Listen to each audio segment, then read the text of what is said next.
ইসলামে ইমানের স্থান সর্বপ্রথম, তারপরে হচ্ছে ইসলাম। ইমান আগে, তারপরে কি? ইসলাম। ইসলাম হচ্ছে বীজ, ইমান হচ্ছে বীজ, আর ইসলাম হচ্ছে চারা, গাছ। এটা হচ্ছে ভিত্তি। এই ভিত্তিকে সর্বপ্রথম মজবুত করতে হবে। ইমানের ভিত্তি, ইমানের ভিত্তি দুনিয়ায় ইমানের আহ্বান জানাবার জন্যই আল্লাহ রাব্বুল আলামিন সমস্ত নবী এবং রাসূলদেরকে পৃথিবীতে পাঠিয়েছেন ইমানের আহ্বানের জন্য। দুনিয়ার সমস্ত নবীদের দাওয়াত ছিল ইমানের দাওয়াত। কিসের দাওয়াত? এই ইমানের দাবিটা আসছে, দাওয়াতটা এসেছে আল্লাহর কাছ থেকে। কার কাছ থেকে? দেখুন, পৃথিবীর ভিতরে কোন নবীদের কথার সাথে আরেকজন নবীর কথার কোন বৈপরীত্য হয় নাই। সমস্ত নবীদের কথা একরকম ছিল। কয় রকম? একজন নবীর সঙ্গে তার বক্তব্যের সাথে আরেকজন নবীর বক্তব্যের কোন গুণগত মৌলিক কোন পার্থক্য ঘটে নাই, অসঙ্গতি হয় নাই। কারণ নবীরা আম্বিয়া আলাইহিমুস সালাম নিজেরা বানিয়ে কথা রচনা করে তারা মানুষের সামনে পেশ করে নাই। সমস্ত নবীদের কাছে যত দাওয়াত এসেছে একটা অফিস থেকে এসেছে, সে অফিসটা হচ্ছে কার? আল্লাহ রাব্বুল আলামিনের। তাই দুনিয়ার সমস্ত পয়গম্বরদের দাওয়াত ছিল লা ইলাহা ইল্লাল্লাহ, লা ইলাহা ইল্লাল্লাহ, লা ইলাহা ইল্লাল্লাহু মুহাম্মাদুর রাসূলুল্লাহ। এটাই ছিল সমস্ত নবীদের দাওয়াত। কোরআনে কারীম তার ধারক এবং বাহক সম্পর্কে বলে যে তিনি যে দাওয়াত দিয়েছেন সে দাওয়াতটা হলো ইমানের দাওয়াত। আমাদের নবী তিনি এসে যে দাওয়াত দিয়েছেন সে দাওয়াতটা কিসের? কোরআনে কারীম বলছি রব্বানা ইন্নানা সামি'না মুনাদিয়ান ইউনাদি লিল ঈমান। হে আমাদের রব, নিশ্চয়ই আমরা এমন একজন আহ্বায়কের আহ্বান শুনেছি যিনি আমাদেরকে ইমানের দাওয়াত দিয়েছেন। এমন কোন পয়গম্বর নাই দুনিয়ায় যিনি ইমানের দাওয়াত দেন নাই। সকলেই ইমানের দাওয়াত মানুষের সামনে, বিশ্ববাসীর সামনে পেশ করেছেন। কোরআনে হাকিম স্পষ্ট একটা সীমারেখা দুনিয়ার মানুষের সামনে পেশ করে পৃথিবীর মানুষগুলিকে দুটি শ্রেণীতে বিভক্ত করে দিয়েছে। একটি হচ্ছে ঈমান পোষণকারী, আর একটি হচ্ছে অবিশ্বাসী। একটা ঈমান পোষণকারী আর একটা অবিশ্বাসী। ঈমান পোষণকারীরা সত্যশ্রয়ী, তারা হচ্ছে জ্ঞান এবং নূরের সম্পদে সমৃদ্ধ। আর তৃতীয় দলটি হচ্ছে কাফের, জালিম, মূর্খ। তারা হেদায়েতের রাস্তা তাদের জন্য অবরুদ্ধ। কোরআনে কারীম এই দুইটি দল সম্পর্কে উল্লেখ করতেছেন মাসালুল ফারিকাইনি কাল আ'মা ওয়াল আসাম্মি ওয়াল বাসীরি ওয়াস সামিঈ হাল ইয়াস্তাবিয়ানি মাসালান আফালা। কোরআন শরীফ বলছে হাল ইয়াস্তাবিয়ানি মাসালান আফালা তাযাক্কারুন। দুইটি শ্রেণীতে আল্লাহ পাক ভাগ করে দিয়েছেন। একটা শ্রেণী হচ্ছে অন্ধ, বোবা, বধির। আরেকটি যারা শুনতে পায়, চোখে দেখতে পায়। এই দুটি কখনো এক নয়, সমান নয়। এই দুটি রাস্তা আলাদা। কাফেরের রাস্তা আর ইমানদারদের রাস্তা সম্পূর্ণ ভিন্ন। আল্লাহ রাব্বুল আলামিন ঈমান এবং কুফরের পার্থক্য বলে দেওয়ার জন্য গোটা মানব জাতির মধ্যে স্পষ্ট করে বলেছেন লা ইকরাহা ফিদ-দীন ক্বাদ তাবায়্যানার রুশদু মিনাল গায়। দ্বীনের ব্যাপারে জোর জবরদস্তি নেই। এখানে হেদায়েতের পথ এবং গোমরাহি, হেদায়েতকে গোমরাহির পথ থেকে সম্পূর্ণ আলাদা করে দেওয়া হয়েছে। লা ইকরাহা ফিদ-দীন, দ্বীনের ব্যাপারে কোনো জোর জবরদস্তি নেই। যারা ধর্মনিরপেক্ষবাদী তারা এই আয়াতটাকে নিজেদের মতবাদকে প্রতিষ্ঠার লক্ষ্যে অনেক সময় কাজে লাগায়। দুটি আয়াতকে তারা বেশি ব্যবহার করে। একটা হচ্ছে লাকুম দীনুকুম ওলিয়া দীন, আর একটা হচ্ছে লা ইকরাহা ফিদ্দিন। এই দুইটি আয়াতকে ধর্ম নিরপেক্ষবাদীরা ব্যবহার করে। এই দুটির কোনটি তাদের আদর্শকে বোঝাবার লক্ষ্যে ব্যবহারের কোন সুযোগ নাই। লা ইকরাহা ফিদ্দিন, ধর্মের ব্যাপারে কোনো বাড়াবাড়ি নাই, জোর জবরদস্তি নাই। এ কথা বলা হয়েছে এই কারণে যে কোন বিধর্মীকে, অমুসলিমকে ভয় দেখিয়ে, লোভ দেখিয়ে অথবা কোন ক্রমে কোন প্রকার চাপ সৃষ্টি করে তাকে মুসলমান বানানো যাবে না। এমনকি সূরা তওবার মধ্যে এসেছে, যুদ্ধ চলাকালীন সময়, জিহাদ চলাকালীন সময় কোন অমুসলিম যদি ইসলাম জানার জন্য তোমাদের তাঁবুতে আসে, তাহলে তুমি তাকে ইসলাম বুঝাও। ইসলাম শোনার পরে যদি মেনে নেয় ভালো কথা, আর যদি না মানে তাকে তার তাঁবু পর্যন্ত ফিরে যেতে দাও। মাঝপথে তাকে আক্রমণ করা যাবে না। ধর্মের ব্যাপারে কোনো বাড়াবাড়ি নাই। লা ইকরাহা ফিদ্দিন, এর দ্বারা ধর্ম নিরপেক্ষতার কোনো কথা বোঝানো হয়নি।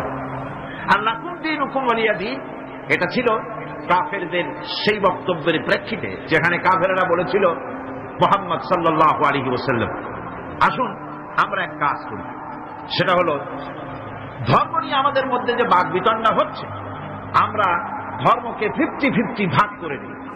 কিছুদিন আমরা গিয়া আপনার আল্লাহর সেজদা দেই, আর কিছুদিন আপনারা আমাদের মূর্তিগুলিকে প্রণাম করুন।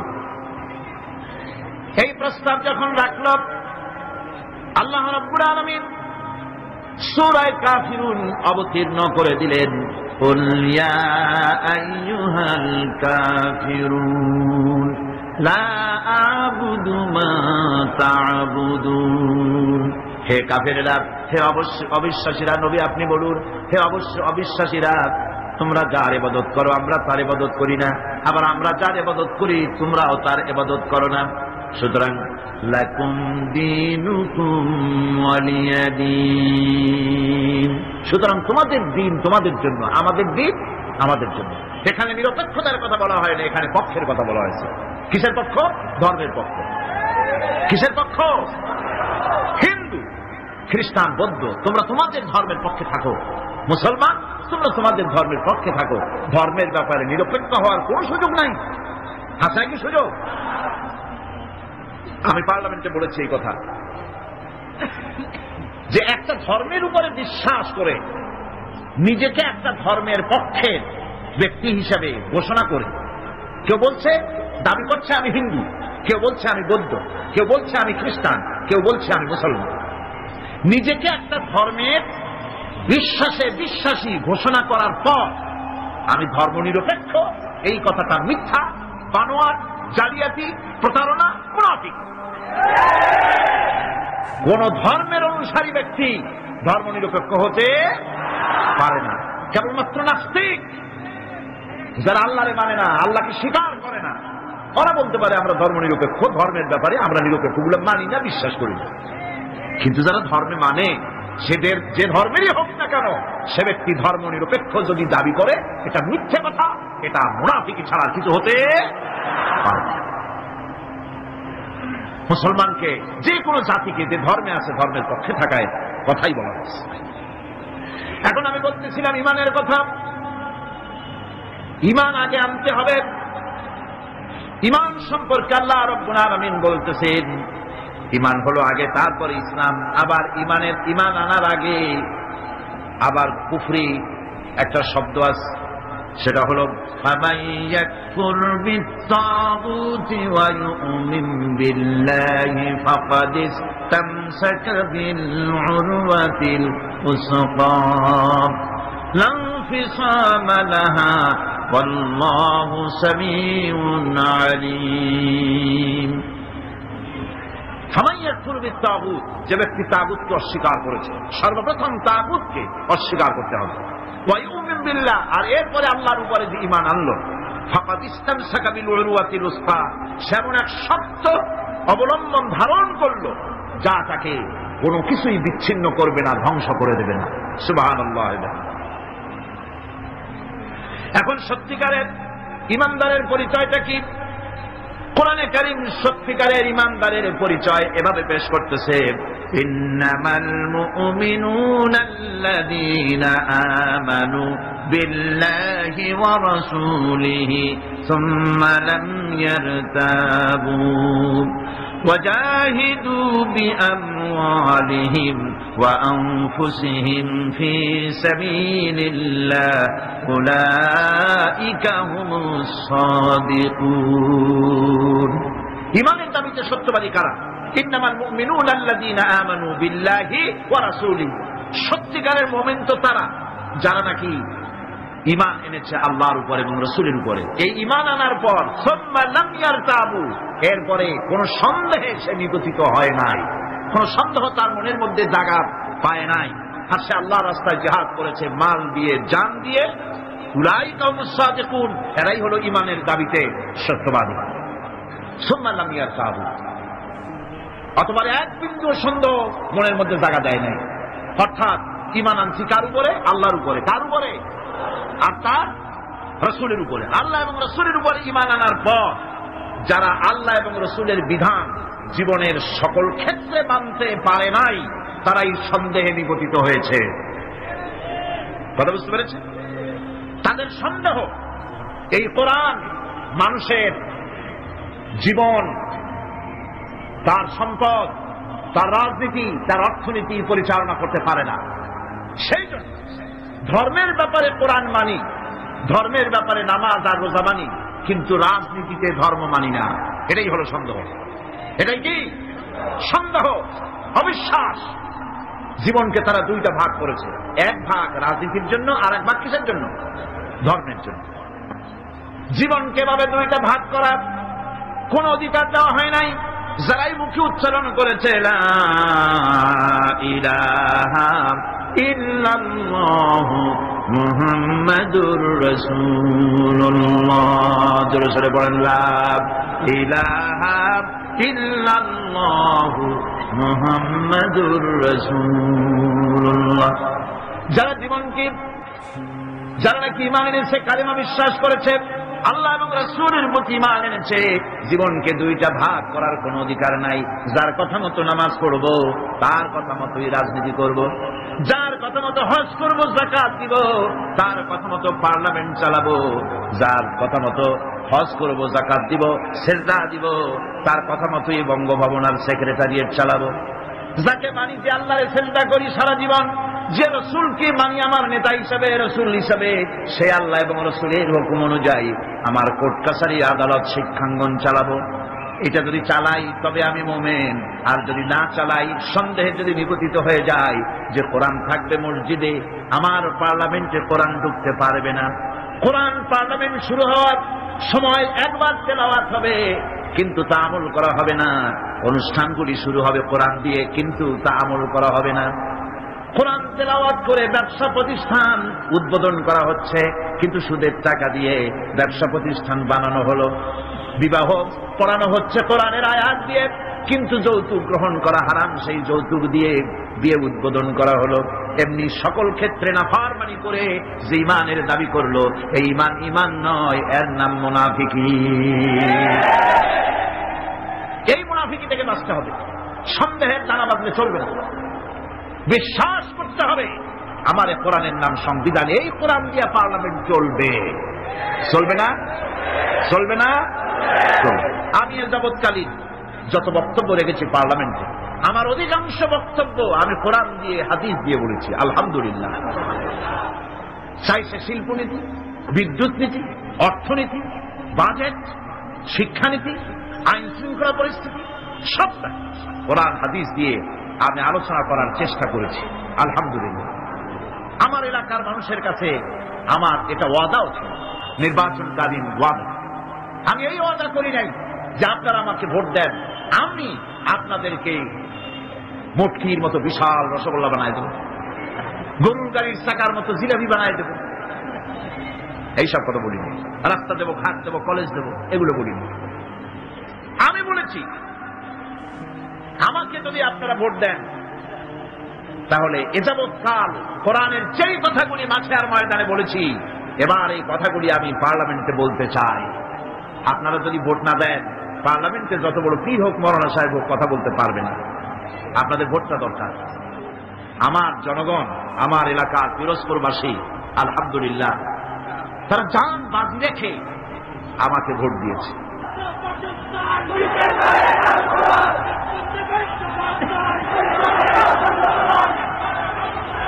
আমার বন্ধুগণ, ইমানের কথা বলছি। ইমান দুই প্রকার। এক প্রকার হলো ধর্মীয় ইমান, আর এক প্রকার হলো পার্থিব ইমান। ধর্মীয় ইমান মানে হচ্ছে আল্লাহ পাকের উপরে বিশ্বাস, পরকালে বিশ্বাস, কিতাবে বিশ্বাস, নবীতে বিশ্বাস, আর আখিরাতে জবাবদিহিমূলক ইমান যা দিয়ে মানুষ নিজের চরিত্র গঠন করে, এটা হলো ধর্মীয় ইমান। আর একটা হলো পার্থিব ইমান। ধর্মীয় ইমান হচ্ছে, পার্থিব ইমান হচ্ছে যেখানে কোনো চরিত্র নাই, দিন নাই, ইমান নাই, পরকালে জবাবদিহির কোনো চিন্তা নাই, এটা হলো পার্থিব ইমান। ধর্মীয় ইমানে লোকেরা আল্লাহ এবং রাসূলকে বিশ্বাস করে, আর পার্থিব ইমানে, ধর্মীয় ইমানে আল্লাহ হচ্ছেন একজন। কয়জন? ইলাহ। ইলাহ ইলাহ ইলাহ কে? আল্লাহ। ইলাহ হচ্ছেন এক, ইলাহ এক, আল্লাহ এক, আল্লাহ এক এবং একক। আল্লাহ হচ্ছেন এক, একক। ধর্মীয় ইমানে যারা বিশ্বাসী তারা আল্লাহ রাব্বুল আলামিনকে এক হিসাবে জানে। আর যারা পার্থিব ইমানে বিশ্বাসী তাদের ইলাহ হতেছে চারজন, তাদের খোদা হচ্ছে চারটা। কয়টা খোদা? চারটা। চারটি মাবুদ তাদের। এই চারটি খোদা কি তারা চারটি মাবুদের ইবাদত করে তারা চলে। তাদের প্রথম মাবুদ হচ্ছে, তাদের বড় খোদা হচ্ছে তাদের দেশ, তাদের জাতি। তারা দেশের জন্য, জাতির জন্য দেহ, মন, প্রাণ, সম্পদ সব উজাড় করে দিতে পারে, কিন্তু আল্লাহ রাব্বুল আলামিনের সামনে একটা সিজদা দিতেও নারাজ। দেশের জন্য তারা সব করতে পারে, দেশের মহব্বতে সব করতে পারে, কিন্তু আল্লাহর জন্য কিছু করতে পারে না। এই দেশটারে কে বানাইলেন? কে বানিয়েছেন? আল্লাহ রাব্বুল আলামিন। এদেশের সুখ, শান্তি, সমৃদ্ধি, সম্পদ কে দিয়েছে? সে আল্লাহ পাকের কথা মনে থাকে না, শুধু দেশের জন্য তারা দেশভিত্তিক জাতীয়তা তৈরি করে, দেশভিত্তিক জাতীয়তা। তারপরে ধর্ম তারা বাদ দিয়ে দেয়। বিশ্বকবি ডক্টর আল্লামা ইকবাল রহমতুল্লাহ আলাইহি তিনি সুন্দর করে বলেছেন, মজহব সে হ্যায় मजहब जो नहीं तुम भी नहीं, और मजहब से है मजहब जो नहीं तुम भी नहीं, जज्बे बाहम जो नहीं महफिल अंजुम भी नहीं। ধর্মেতে হয় জাতির গঠন, ধর্ম নাই তো তুমিও নাই, নাই তো যদি মাধ্যাকর্ষণ, গ্রহ সূর্য ভূমিও নাই। ধর্ম দিয়ে জাতির গঠন হয়। ধর্ম হচ্ছে ভিত্তি, তারপরে জাতি। আমি তো আগে মুসলমান, তারপরে আমি বাংলাদেশি। আমি আগে কি, তারপরে কি, আমি বাংলাদেশি। প্রথমে ধর্ম, আমি মুসলমান। এই ধর্ম যদি থাকে আমার জাতীয়তা টিকবে। আমার ধর্ম ছাড়া যদি জাতীয়তা গড়ি, সেই জাতীয়তা মিক্স আপ হয়ে যাবে। সেখানে আমার স্বাতন্ত্র্য, আমার অস্তিত্ব, আমার স্বকীয়তা বজায় থাকবে না। যেমন মাধ্যাকর্ষণ, ল অফ গ্রাভিটেশন আছে বলে চন্দ্র, সূর্য, গ্রহ, নক্ষত্র সব টিকে আছে, ঠিক কিনা? মাধ্যাকর্ষণ যদি না থাকে, গ্রহ, উপগ্রহ, নক্ষত্র, সৌররাজি, solar system, whole solar system, galaxy, milky way, পৃথিবী, যা কিছু আল্লাহ সৃষ্টি করেছেন সব ধ্বংসস্তূপে পরিণত হয়ে যাবে। আল্লাহ পাক এটাকে মাধ্যাকর্ষণ শক্তির মাধ্যমে এটাকে টিকায় রেখেছেন। এটা আল্লাহর কুদরত। এরকম অসংখ্য মাধ্যাকর্ষণ বানিয়েছেন, শুধু পৃথিবীর মাধ্যাকর্ষণ নাই, অন্যান্য গ্রহগুলিরও মাধ্যাকর্ষণ আছে, একটা আর একটাকে ধরে রাখার জন্য। মাধ্যাকর্ষণ আছে বলেই যেমন সব আছে, ধর্ম আছে বলে জাতি আছে। ধর্ম থাকবে না, এই জাতীয়তার 4 পয়সার কোনো দাম।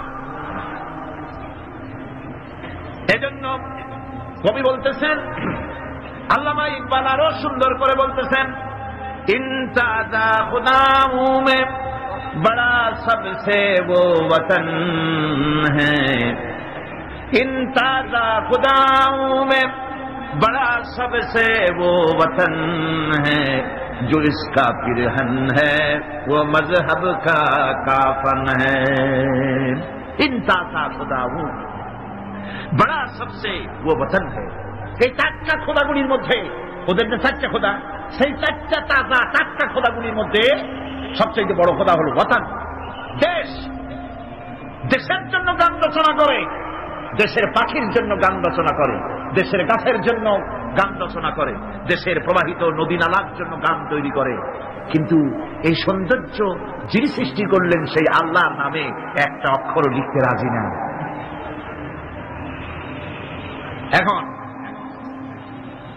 এই চারটা খোদাগুলির মধ্যে সবথেকে বড় খোদা হলো তাদের ওয়াতান, দেশ। দেশের জন্য তারা সব পারে, কিন্তু আল্লাহর জন্য কিচ্ছু পারে না। দেশ তো বাদ দিলে চলবে না, দেশ তো লাগবে। দেশ না থাকলে আমরা থাকবো কোথায়?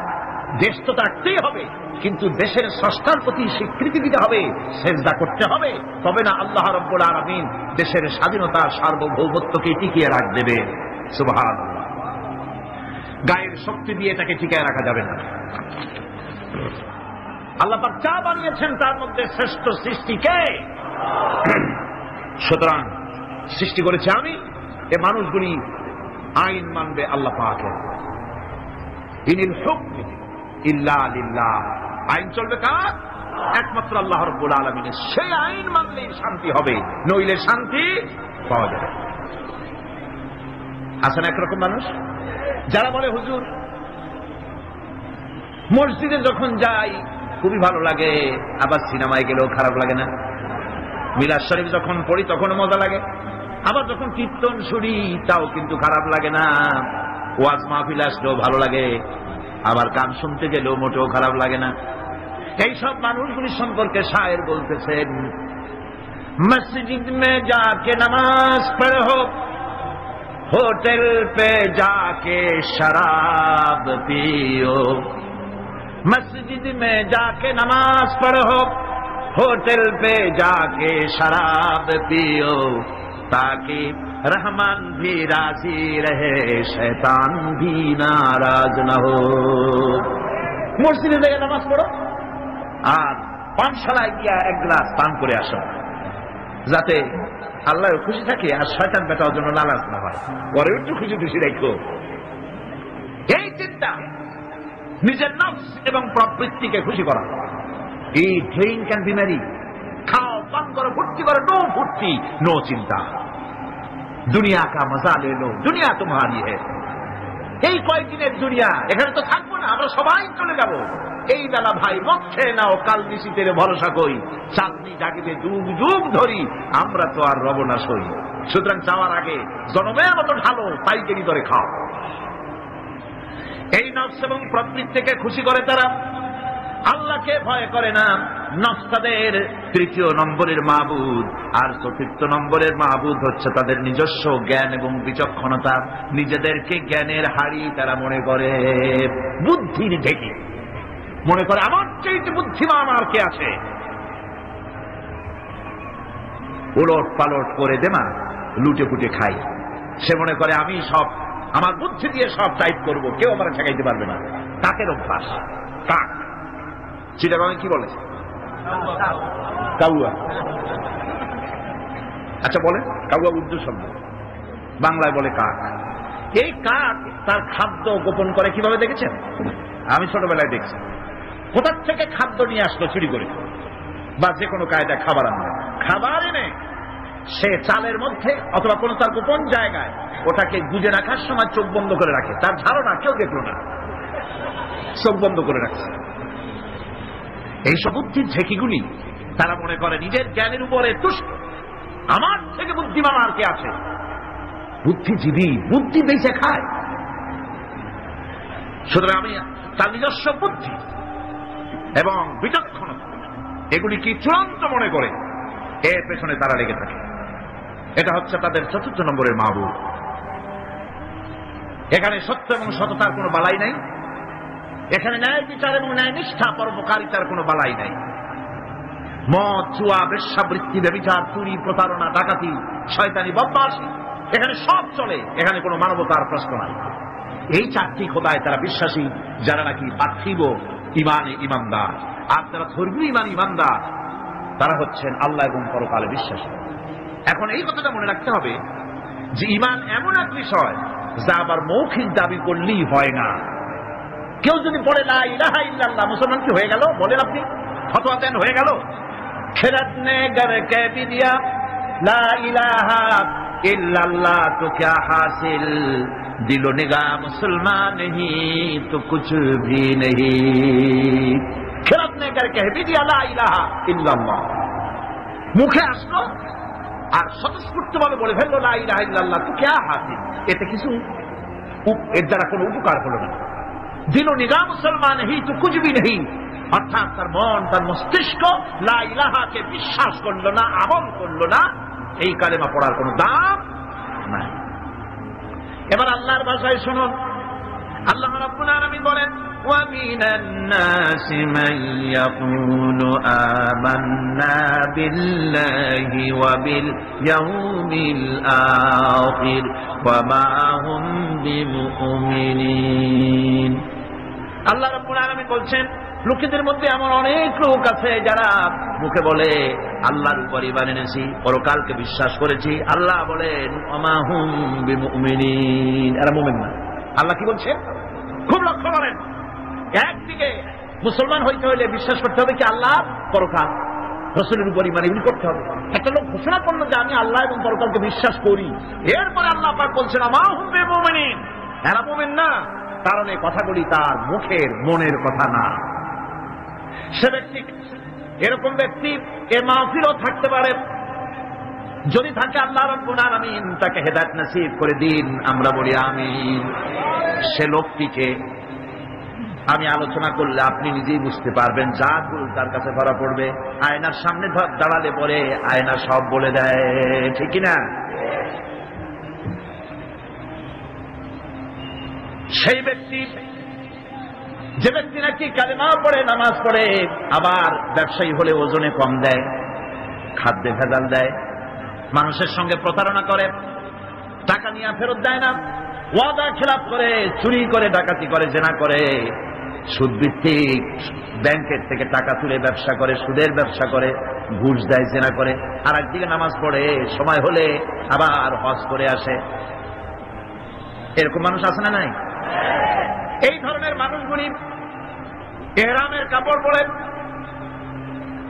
হজের নিয়ত করে, জিদ্দায় পা রেখে যখন বলে লাব্বাইক আল্লাহুম্মা লাব্বাইক লাব্বাইক লা শারীকা লাকা লাব্বাইক ইন্নাল হামদা ওয়ান নি'মাতা লাকা ওয়াল মুলক লা শারীকা লাক লাব্বাইক আল্লাহুম্মা লাব্বাইক, আয় আল্লাহ, প্রভু হাজির, প্রভু আমি হাজির, হে আমার রব, তোমার গোলাম হাজির।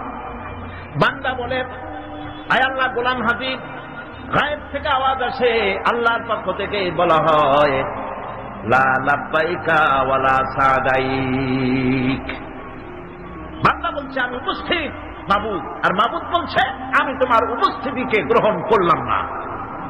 তুই বলছো হাজির, আমি বলছি তোমার উপস্থিত, তোমার উপস্থিতি আমি গ্রহণ করলাম না। কারণ তুমি যে টিকিট করে আসছো, ওইটা হারাম টাকা, যে রামের কাপড় পরেছো ওইটা হারাম টাকা দিয়ে কেনা, মক্কা মদিনায় যে খরচ করবে, তাবুতে থাকবে, বাস ভাড়া দেবে, যা খাবে, জায়নামাজ কিংবা তসবিহ কিংবা মার্কেটিং করার জন্য যে টাকা আনছো, সব হারাম। তোমার গায়ের গোশত হারাম, তোমার গায়ের রক্ত হারাম, হারামকে পেট তারিখ সাইজ মতো বানাইছো, এরকম করে হারামের টাকা দিয়া হজ করতে এসেছো, তোমার উপস্থিতি আমি গ্রহণ করলাম না। নাউজুবিল্লাহ। সুতরাং মুমিনের দাবি করলেই হবে না, ঈমানের দাবি করলেই হবে না, কাজে তা প্রমাণ করতে হবে। সেটা কি?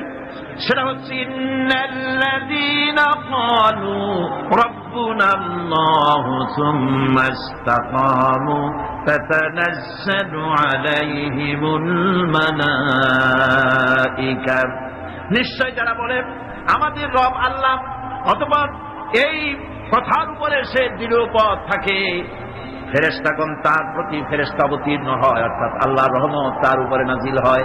যে ব্যক্তি ঈমানের দাবি করে ঈমানের উপরে টিকে থাকে, আল্লাহর রহমত তার উপরে নাজিল হতে থাকে।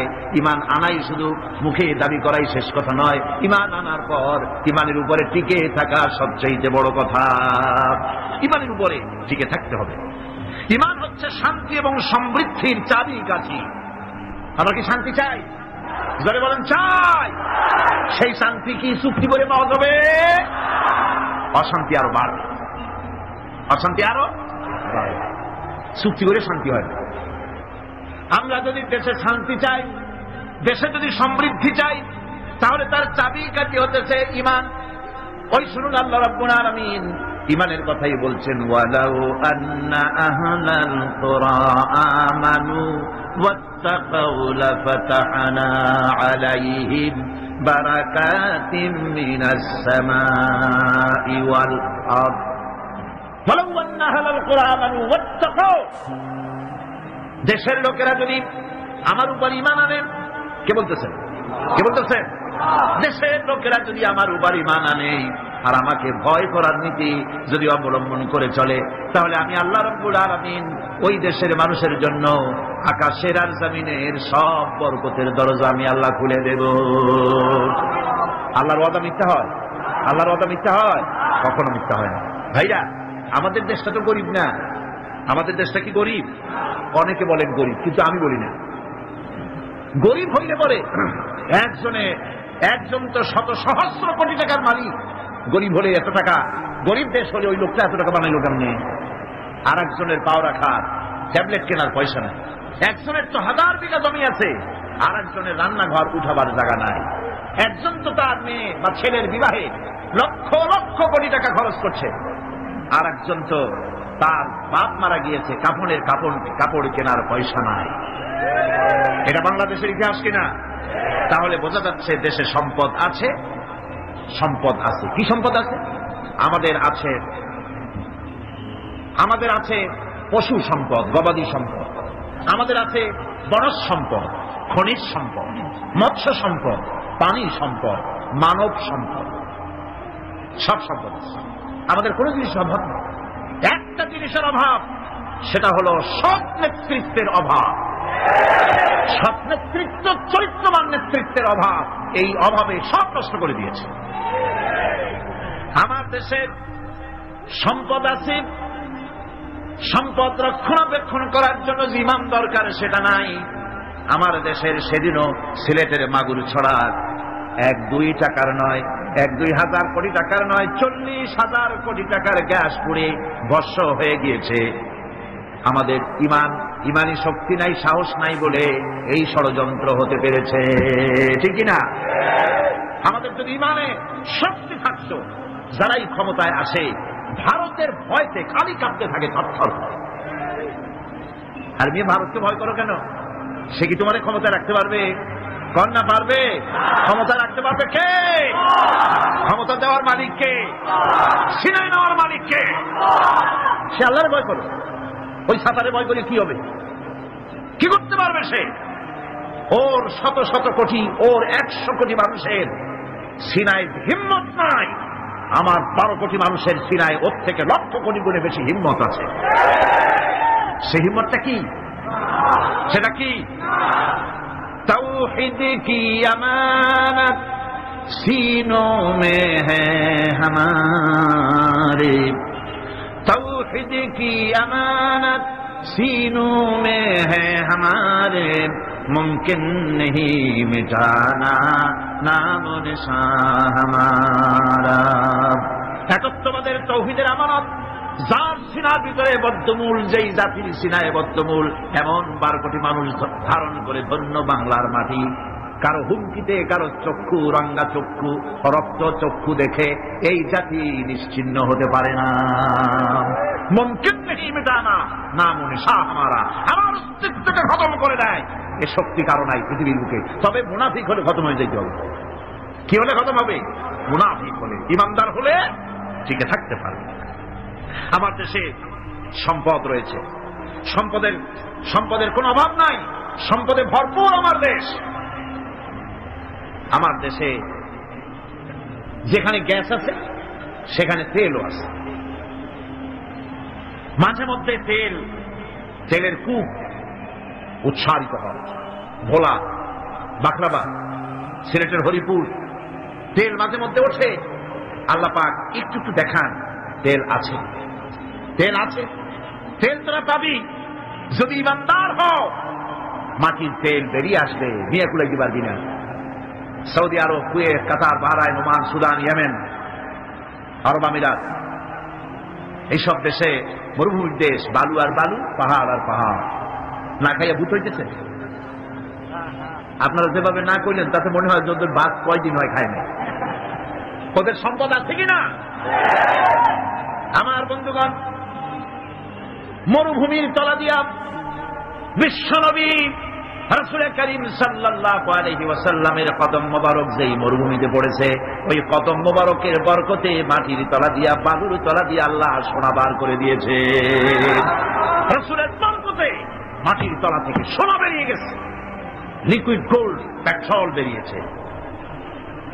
তাদের কোন জিনিসের অভাব নাই। আমরাও আল্লাহর শত্রু নই, আমরাও আল্লাহর বান্দা, আল্লাহর গোলাম। আমরা কি? আমার দেশও আল্লাহ অভাব রাখেন নাই, আমার দেশও আছে। নাই শুধু ইমান, নাই শুধু চরিত্র, তেল আছে বলে মাঝে মধ্যে আল্লাহ রাব্বুল আলামিন দেখায় দেন তেল আছে, ইমান আনো, তেল বের করে দেব। আর যদি ইমান না আনো, ইমানের নামে যদি মুনাফিকি করো, ক্ষমতায় যাওয়ার আগে বারবার উমরার হজ, ধর্মের নামে হজ আর সংস্কৃতির নামে ধর্ম আমদানি করার জন্য, মানুষকে বিভ্রান্ত করার জন্য মক্কা মদিনায় দৌড়াদৌড়ি, আর সংস্কৃতি আমদানির জন্য গয়া কাশীতে দৌড়াদৌড়ি। এই যদি অবস্থা হয়ে যায়, মাটির তেল বের হবে না। এই মুনাফিকি যারাই করে তাদের তেল আল্লাহ বের করে দিবে। পারবেন কিনা? পারবেন কিনা? হাজার বার পারবেন। যা খুশি তিনি তাই করেন, ঠিক কিনা? যা খুশি তিনি তাই করেন। আমার কাছে দুইটা দেশের দৃষ্টান্ত আছে, একটা হচ্ছে রাশিয়া আর একটা হচ্ছে আমেরিকা। রাশিয়ার জনগণ বলছিল দেয়ার ইজ নো গড। রাশিয়ার সরকার এবং তার পূজারীরা তারা বলেছিল দেয়ার ইজ নো গড, স্রষ্টা বলতে কেউ নাই। কারে চ্যালেঞ্জ করলো? বোঝেন বোঝেন কথা বোঝেন? কারে চ্যালেঞ্জ করলো? সরাসরি আল্লাহ কি চ্যালেঞ্জ করে বসছে? সাহস আল্লাহ না। আল্লাহ যেন চ্যালেঞ্জটা গ্রহণই করলেন। ইতিহাসের পাতার দিকে যদি তাকাই, লক্ষ্য করে দেখতে পাই আল্লাহ যেন এটাকে, চ্যালেঞ্জটাকে গ্রহণই করে ফেললেন। সেখানে দেখা গেল যে লোকটা বলল দেয়ার ইজ নো গড, স্রষ্টা বলতে কেউ নাই, ধর্ম একটা আফিম, এই জাতীয় বক্তব্য যে লোক রাখলো, সেই লোকটার বিরাট 20 ফিট উঁচা আর 50 টন ওজনের মূর্তি, ব্রোঞ্জ দিয়ে বানানো মূর্তি। লেনিনের এই মূর্তিটা যখন কোন যুদ্ধ হলো না, কোন মারামারি নাই, কোন যুদ্ধ নাই, মারামারি ছাড়া, যুদ্ধ ছাড়া, সংঘর্ষ ছাড়া, যারা বলল দেয়ার ইজ নো গড, স্রষ্টা বলতে কেউ নেই, আল্লাহ বলতে কেউ নাই, এই দেশটাকে, সোভিয়েত ইউনিয়নকে আল্লাহ রাব্বুল আলামিন গজব দিয়া টুকরা টুকরা করে দিলেন। এটা ইতিহাস না মিথ্যা? এটা গল্প না বাস্তব? সোভিয়েত ইউনিয়ন টুকরা টুকরা হয়ে গেল। এখন মূর্তিটার দশা হবে কি? ইতিহাস বলছে এই মূর্তি আল্লাহরে চ্যালেঞ্জ করলো, যে বলল ধর্ম আফিম আর আল্লাহ বলতে কেউ নাই। সেই মূর্তিটারে ক্রেন দিয়ে নামানো হলো, গোটা জাতি জুতা দিয়ে ওটারে পাড়াইল। এই জন্য মূর্তি পূজা যারা করে, মানুষকে উঁচা বানাবার জন্য, শ্রেষ্ঠ বানাবার জন্য প্রাণান্ত যারা করে, ইতিহাস সাক্ষী দেয় এগুলি রব্বুল আলামিন ডাস্টবিনে নিক্ষেপ করে দেন। মানুষের জন্য নয়, প্রশংসা করো আল্লাহ। মূর্তিটারে পাড়াইল গোটা জাতি। সরকার এই মূর্তি বিক্রি করার জন্য টেন্ডার কল করলো, বলল, দুনিয়াকে জানালো বেশি টাকাতে দিবে, এতগুলি ব্রোঞ্জ আমরা করবোটা কি, আমাদের গরিব দেশ, একটু পয়সা করি হোক, কেউ দয়া করে এটারে কিনে নিয়ে যাও। লেনিনের মূর্তি যেদিন ফালায় দেওয়া হলো, সেদিন থেকে নিয়ে পর্যন্ত কতগুলি বছর চলে গেল, আজ পর্যন্ত পৃথিবীতে একটা মানুষ পাওয়া গেল না যে একটা টাকা দিয়ে এই শয়তানদারে কেউ কেনে। একটা টাকার একজন বেড়ায়।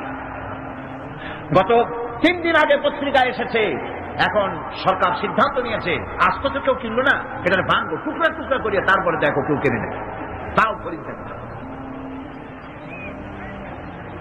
দেশ টুকরা টুকরা হয়ে গেল। আল্লাহরে মানি না, আল্লাহ বলতে কেউ নাই, নাউজুবিল্লাহ। এই কথা যারা বললো গোটা দেশটাকে টুকরা টুকরা করে, আর সেই দেশের মধ্যে চেচনিয়া, বসনিয়া, তাসখান, বোখারা, ওই দেশের মধ্যে দেশগুলি টুকরা করে আলাদা আলাদা দেশের অস্তিত্ব বানাইয়া তার উপরে কালেমার পতাকা আল্লাহ উড়াইয়া দিলে।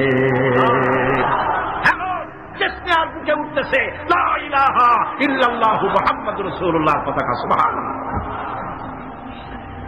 আল্লাহ পাক বলেছেন লা ইন শাকারতুম লাযীদান্নাকুম ওয়া লা ইন কাফারতুম ইন্না আযাবি লাশাদীদ। আমার শুকরিয়া যদি আদায় করো নিয়ামতের, শুকর আমি নিয়ামত বাড়ায় দেব, আর যদি শুকর আদায় না করো মস্ত বড় শাস্তি দেব। ওরা নিয়ামতের শুকর আদায় করেন, আল্লাহ শাস্তি দিয়ে দিয়েছেন। আমেরিকা শুকর আদায় করছে কিভাবে? প্রত্যেক বছর নভেম্বর মাসের শেষ বৃহস্পতিবার 29 নভেম্বর তারা একটা ডে অবজার্ভ করে, থ্যাঙ্কস গিভিং ডে। ওরকম একটা দিনে আমি ওখানে ছিলাম। আমি জিজ্ঞেস করলাম কি থ্যাঙ্কস, কারে থ্যাঙ্কস দাও? ওরা বলে যে গড আমাদের সারা বছর খাওয়ায় পড়ায় আরামে রাখে, এত বড় একটা দেশ গড আমাদের দিছে, এই জন্য গডের অন্তত একটা দিন হলেও একটু থ্যাঙ্কস দেওয়া দরকার। সেজন্য তারা ওই দিনটাকে থ্যাঙ্কস গিভিং ডে অবজার্ভ করে। কিভাবে করে আমার কৌতূহল জাগলো যে শুকরিয়া আদায় করে কেমনি দেখি। সারা রাস্তায় নামিয়া জনমের মতো মদ খায় আর নাচে, শুকরিয়া আদায়ের পদ্ধতি। যাই হোক, একদিন হলো শুকরিয়া আদায় করছে যেমনে হোক। তাদের ডলার গুলিতে তারা লিখেছে, আপনি দেখবেন ডলারের উল্টা পৃষ্ঠে লেখা আছে ইন গড উই ট্রাস্ট, আমরা গডে বিশ্বাস করি। প্রত্যেকটা ডলারের উপরে লেখা। তারা গতকাল আমি বলেছি, তারা সংবিধান, তাদের ধর্মগ্রন্থের উপরে হস্তস্পর্শ করে তারপরে ওথ নেয়, শপথ নেয় প্রেসিডেন্ট হওয়ার জন্য। আল্লাহ মেহেরবানি, সেই দেশে এখন মুসলমানদের সংখ্যা দিন দিন বাড়তেছে। আমি যখন 1982 সনে সর্বপ্রথম আমেরিকা সফর করি, তখন আমি সেখানে দেখেছি মসজিদ ছিল গোটা 3 নিউ ইয়র্ক সিটিতে, গোটা 3 মসজিদ। আর এই বছর সফর করে এলাম আমেরিকায়, এখন জেনে আসলাম শুধু নিউ ইয়র্ক সিটিতে মসজিদের সংখ্যা 700 ছাড়াই গেছে। মাদ্রাসা হচ্ছে, মসজিদ হচ্ছে, ইসলামের গুলবালা হচ্ছে। ইসলামকে যারা মহব্বত করে ভালোবাসে, আল্লাহ তাদের ভালোবাসে। তার অর্থ এই না যে আমেরিকা ইসলামকে ভালোবাসে, সেটা আমি বলতে চাই না। ইসলামের চরম দুশমন তারা। আমি বলতে চাচ্ছি এই কথা যে আল্লাহ পাক নিয়ামত দেওয়ার মালিক হচ্ছে তিনি, সম্পদ দেওয়ার মালিক তিনি। তার কাছে যারা মাথা নত করে, তাকে আল্লাহ বলে স্বীকার করে, তার আইন কানুন যারা মানে, তাদেরকে আল্লাহ বেশি দেন। আল্লাহ ওয়াদা করেছেন শুকরিয়া আদায় করো, বেশি করে দেব। শুকরিয়া আদায় করবে না, কিছুই দেব, বরং আযাব প্রাপ্ত হবে, ধ্বংস প্রাপ্ত হবে। বন্ধুগণ, এজন্য আজকে যদি আমার দেশের সমৃদ্ধি আমরা আশা করি, তাহলে এই ঈমানের উপরে আমাদেরকে মজবুত হতে হবে। ঈমান, যে ঈমান আমরা এনেছি সেই ঈমানকে আমাদের টিকায় রাখতে হবে। ঈমান হচ্ছে আমাদের সম্পদ। ঈমান আমাদের কি? শ্রেষ্ঠ সম্পদ। আল্লাহ রাব্বুল আলামিনের উপরে ঈমান আনার জন্য যে কালেমা আমরা পড়েছি, লা ইলাহা ইল্লাল্লাহু মুহাম্মাদুর রাসূলুল্লাহ, এই কালেমাটাও বুঝি না। ঈমান এনেছে ঠিক, কিন্তু কালেমা আমার কাছে কি দাবি করে আমরা তা জানি না। লা ইলাহা, এটা অত্যন্ত বিপ্লবাত্মক কথা, এর চাইতে রিভলিউশন সৃষ্টিকারী কথা পৃথিবীটা নাই। আপনি কি বলছেন? আপনি কি হুশের সাথে বলতেছেন? আপনি কি জানেন আপনি কি বলতেছেন?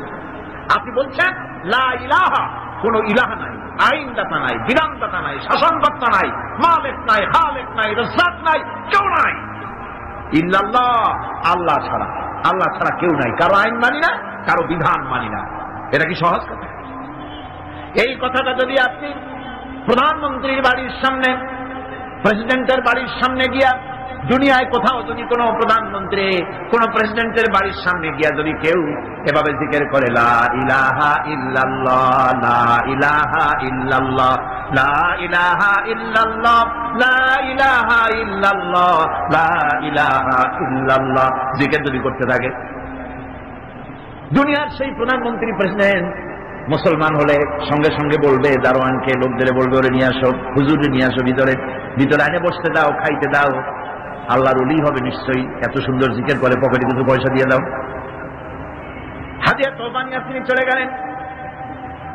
চিত্রের অপর পৃষ্ঠা দেখুন, এরপরে আরেকজন এসে তিনি প্রেসিডেন্ট প্রধানমন্ত্রীর বাড়ির সামনে দাঁড়ায় বলতেছেন কারো আইন মানি না, কারো বিধান মানি না, কারো আইন মানি না, কারো বিধান মানি না, কারো শাসন মানি না, কারো ঠ্যাঙের তলে মাথা দেই না, কারো হুকুম মানি না, কারো শৃঙ্খলা মানি না, কাউকে স্বীকার করি না আল্লাহ ছাড়া। এই জিকির যদি করতে থাকে তাহলে কি ঘরের মধ্যে ঢুকে খাইতে দেবে? দেবে? জন্মের মতো খাওয়াই দেবে পিঠের উপরে। তাহলে প্রথমে দিল না কেন? প্রথম ব্যক্তিকে জন্মের মতো খাওয়াইল না কেন? ওইটা বোঝে নাই, ওইটা বোঝে নাই, আর এটা বুঝছে, বোঝাবুঝির ব্যাপার। নমরুদ খুব ভালো করে বুঝেছিল। ইব্রাহিম আলাইহিস সালাম যখন বলেছিলেন লা ইলাহা ইল্লাল্লাহ, নমরুদ খুব ভালো করে বুঝেছিল এর অর্থটা কি। সেই জন্য হযরত ইব্রাহিমকে আগুনের মধ্যে ভলাই দিয়েছিল। ফিরআউন খুব ভালো করে বুঝেছিল। মুসা আলাইহিস সালাম যখন বলেছিলেন লা ইলাহা ইল্লাল্লাহ, ফিরআউন খুব ভালো করে বুঝেছিল বলে হযরত মুসা আলাইহিস সালামকে জেলের মধ্যে ঢুকাবার জন্য হুমকি দিয়েছিল, তাকে মারার জন্য প্রচেষ্টা করেছিল। আবু জাহেলরা খুব ভালো করে বুঝেছিল। রাসূলুল্লাহ যখন বলেছেন লা ইলাহা ইল্লাল্লাহ, আবু জাহেলের গোষ্ঠীরা ভালো করে বুঝেছিল বলেই আবু তালেবের কাছে এসে বলেছে তোমার ভাইয়ের ছেলেকে বলো এই কথাটা যেন আর না কয়। বুঝে বলছে না বুঝে বলছে? বুঝেই বলেছে এই কথাটা যেন না বলে। এর বিনিময় তোমার ভাইয়ের ছেলে মুহাম্মদ বলেন সাল্লাল্লাহু আলাইহি ওয়াসাল্লাম, তিনি যদি এই আরব দেশের যত বড় সুন্দরী মেয়ে বিয়ে করতে চায় আমরা জোগাড় করে দেব, যত সোনা চাই দেব, যত টাকা চাই দেব। একথা হাদিসে আছে কিনা? যত টাকা চাই দেব, নেতৃত্ব চাইলে তাও দিয়ে দেব, তবু যেন লা ইলাহা ইল্লাল্লাহ দাওয়াতটা যেন না দেয়। একথা বলতেছে কারা? নেতারা ভালো করে বুঝেছে এই কলেমা যদি চালু হয় আমাদের মতো শয়তানদের নেতৃত্ব চলবে না, সেজন্যই বাধা দিয়েছে। আবু তালেবকে যখন প্রস্তাব করলো, তিনি যখন প্রস্তাব করলেন রাসূলের কাছে, আল্লাহর নবী তখন সঙ্গে সঙ্গে বললেন চাচাজি ওরা যা দিতে পারে সেটা তো দূরের কথা, যেটা দিতে পারে না তাও যদি ওরা আমাকে দিয়ে দেয়, আকাশের ওই চন্দ্রটা ধরে এনে যদি ওরা আমার বাম হাতে তুলে দেয়, আর আকাশের ওই সূর্যটা এনে যদি ওরা আমার ডান হাতে উঠায় দেয়, এরও বিনিময় আমি মুহাম্মদ সাল্লাল্লাহু আলাইহি ওয়াসাল্লাম এক মুহূর্তের জন্য তাওহীদের দাওয়াত বন্ধ করে দেব না।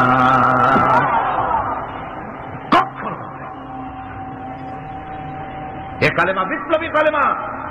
এই কালেমা যারা উচ্চারণ করে, এই কালেমা যারা বিশ্বাস করে, তার সমাজে চুরি, ডাকাতি, জেনা, ব্যভিচার, অন্যায়, অত্যাচার, মানব রচিত মতবাদ চলতে পারে না।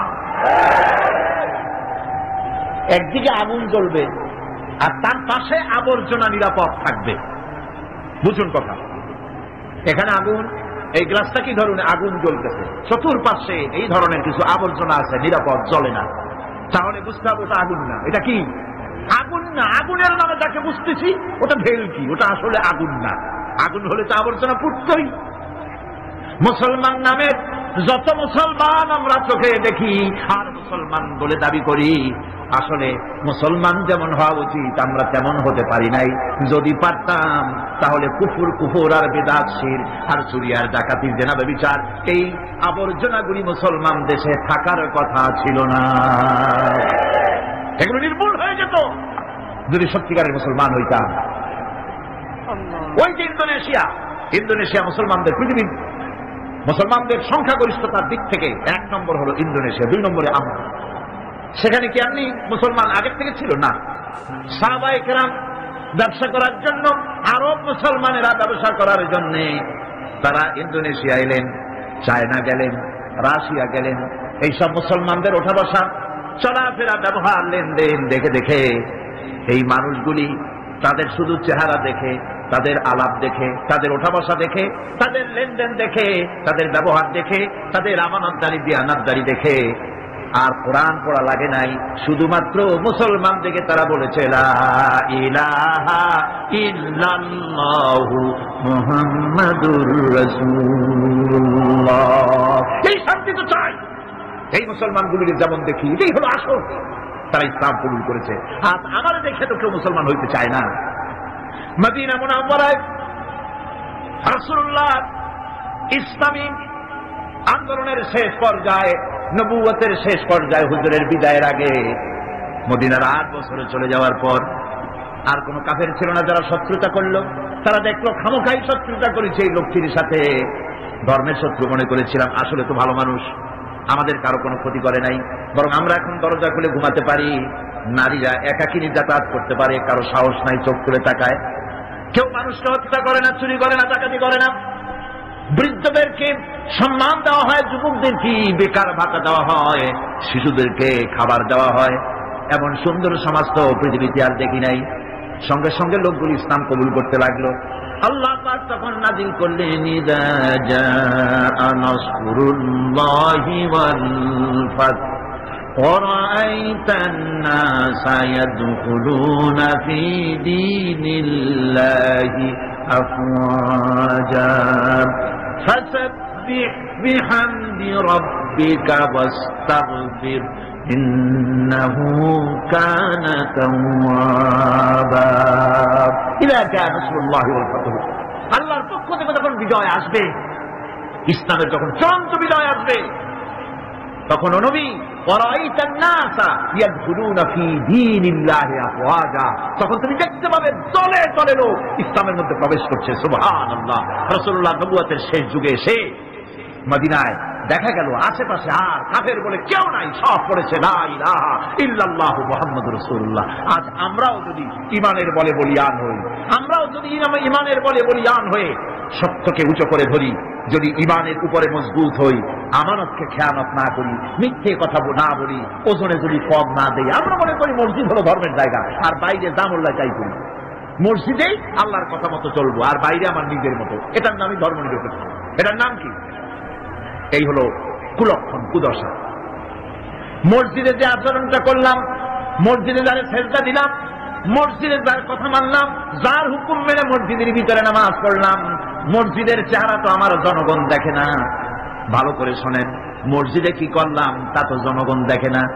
মসজিদের ইমানটা নিয়ে যখন আমি চাষ করতে যাব, কলকারখানায় যাব, খেতে খামারে যাব, অফিসে আদালতে যাব, যখন আমি দোকানদারিতে যাব, তখন আমার চেহারা, আমার আমল জনগণ দেখবে, হিন্দু দেখবে, খ্রিস্টান দেখবে, বৌদ্ধ দেখবে, আর দেখে বলবে এরা তো সত্যই আলাদা প্রকৃতির মানুষ, এরা তো ঘুষ খায় না।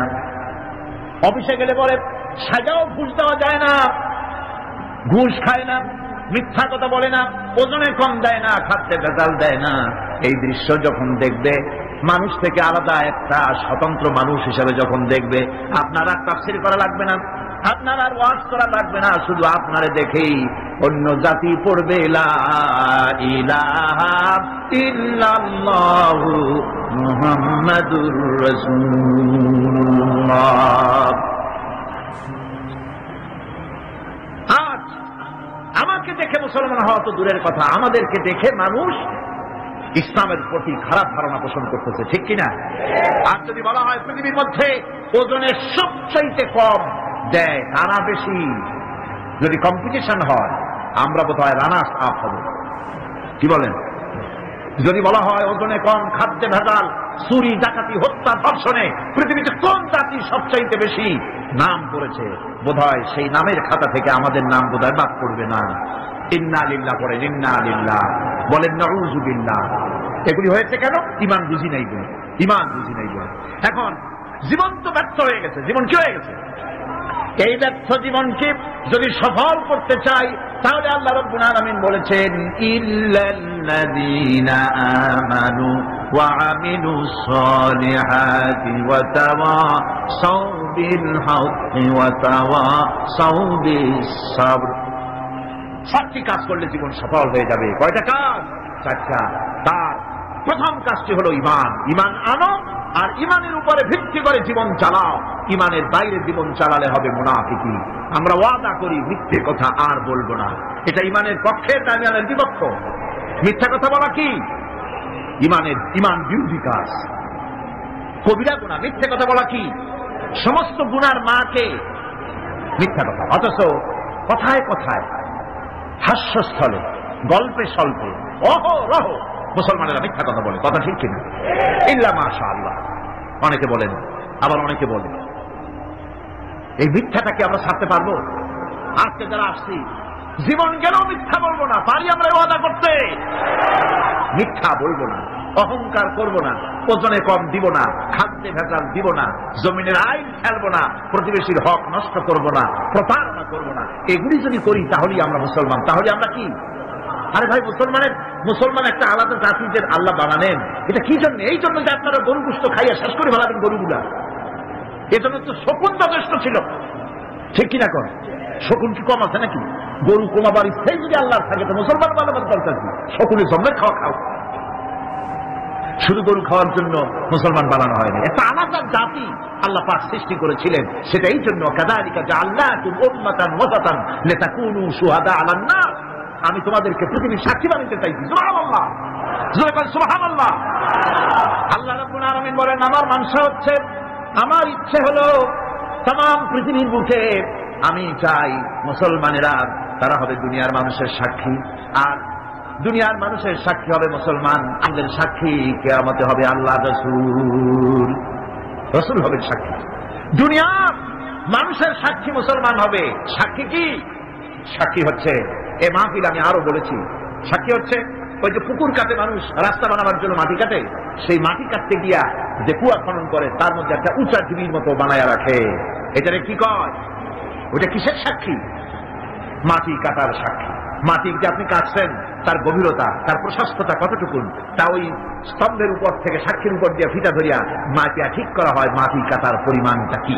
ওটা হলো সাক্ষী। আল্লাহ রাব্বুল আলামিন মুসলমানদের সাক্ষী বানাইছিলেন। পৃথিবীর সমস্ত মানুষের সাক্ষী তোমরা। তোমাদের মাথার উপরে ফিতা ধরে আমেরিকা প্রতিযোগিতা করবে সততার দিক থেকে, চরিত্রের দিক থেকে, অর্থনীতির দিক থেকে, সমাজনীতির দিক থেকে, সঠিক রাজনীতি পরিচালনার দিক থেকে মুসলমানের মতো হইতে পারলো কিনা। এজন্য আমেরিকা প্রতিযোগিতা করবে মুসলমানের মতো হওয়ার জন্য, ব্রিটিশ প্রতিযোগিতা করবে, ইটালি করবে, ফ্রান্স করবে, জার্মান করবে। তাম পৃথিবীর মানুষ মুসলমানদের মতো হওয়ার জন্য প্রতিযোগিতা করবে। এটাই ছিল আল্লাহ পাকের ইচ্ছা। আল্লাহ পাক এটাই চান।